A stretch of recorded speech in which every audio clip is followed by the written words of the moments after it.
So Trump is now saying he doesn't want a second debate with VP Harris. And you could say that's because he got shellacked in the first one and doesn't want to embarrass himself again.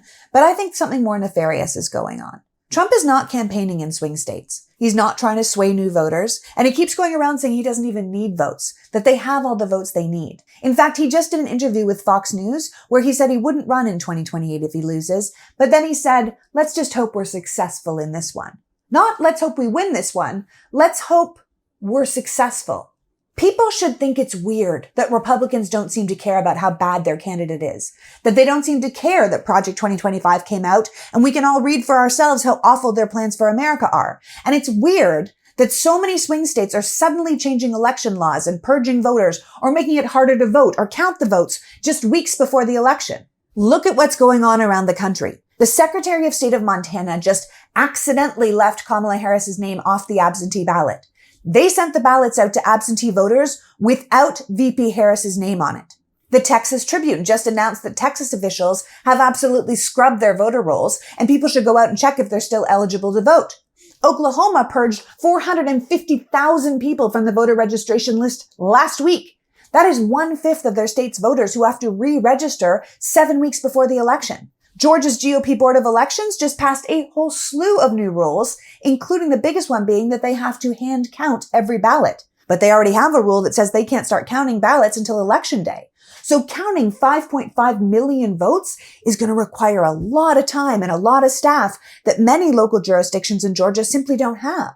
So when the votes can't be counted on time, that's going to give space for the MAGA lawyers to come in and claim the election is defaulted or fraudulent and kick the entire election back to the State House. Or subsequently, the whole state misses the deadline to certify the Electoral College votes, and they either don't send electors from Georgia at all, or they potentially pick their own alternative slate. The Pennsylvania Supreme Court just said that all mail-in ballots in Pennsylvania have to have the correct handwritten date on the outside of the envelope, or the vote inside won't count. I mean, sure, check to see if your envelope is dated correctly, but why would the handwritten date on the outside of the envelope disqualify the vote inside? Doesn't it have to be postmarked and or received by an official agency before even being opened?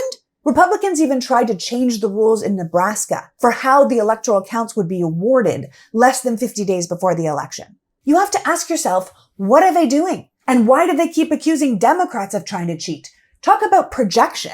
This is the same party that was pushing for the SAFE Act in Congress and threatening to shut down the government if they didn't get it. Their claim, which luckily we have currently moved on from, is that they were just making sure every voter was an American citizen, which of course is important, but it has never been a real problem, no matter what Republican propaganda tells us. But they conveniently forgot to mention that the SAFE Act also said if you didn't have a passport, something that 50% of the population doesn't have, then your birth certificate had to match your ID, which of course would be impossible for, say, any married woman who took her husband's name. And there are lots of people who say, so just use your marriage certificate to prove that you changed your name. But the SAFE Act says absolutely nothing about your marriage certificate or license to count as ID. And it takes time to find that document and submit it and process it when we only have weeks before the election.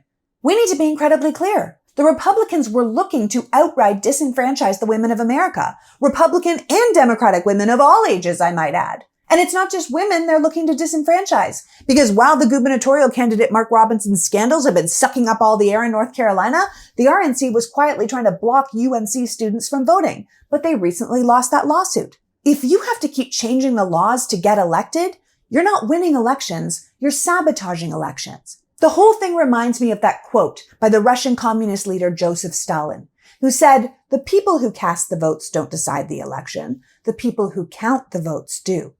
So look around at what's happening in America right now. The Republicans aren't trying to win. They're trying to make sure the Democrats can't win. And while that should freak you out, I sincerely hope it also inspires you to get your friends and family out to the polls and vote wholeheartedly against this kind of behavior.